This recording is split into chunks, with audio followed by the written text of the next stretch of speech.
In a small, quiet town, there stood an old abandoned school that had been closed for decades.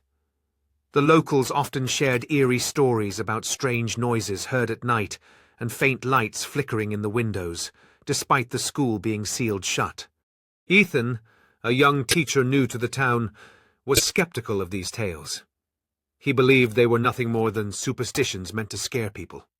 Determined to prove everyone wrong, he decided to spend a night inside the school. On a moonless night, Ethan packed a flashlight and some supplies and entered the desolate building. The air inside was heavy and unnaturally cold. At first, everything was silent, but as the clock struck midnight, Ethan began to hear footsteps echoing down the dark halls.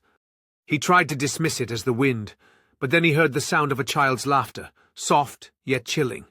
Alarmed, he called out, "Who's there?" His voice echoed back at him. Suddenly, the doors behind him slammed shut with a deafening bang. There was no way out.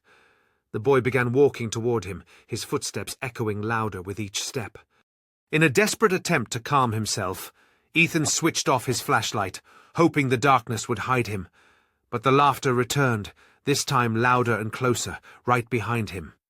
Trembling, Ethan turned around slowly, and there stood the boy, now just inches away. The boy's voice dropped to a sinister whisper as he said, "You woke us up. Now you'll stay with us forever." By morning, there was no sign of Ethan. The school remained deserted.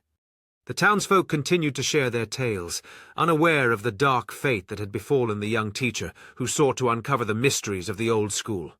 In hushed tones, they spoke of Ethan, the brave teacher who ventured into the heart of the darkness, now just another story in the town's lore. Yet some believed he was still there, trapped within the walls of the old school, his spirit now intertwined with the tales of laughter and sorrow that echoed through the corridors.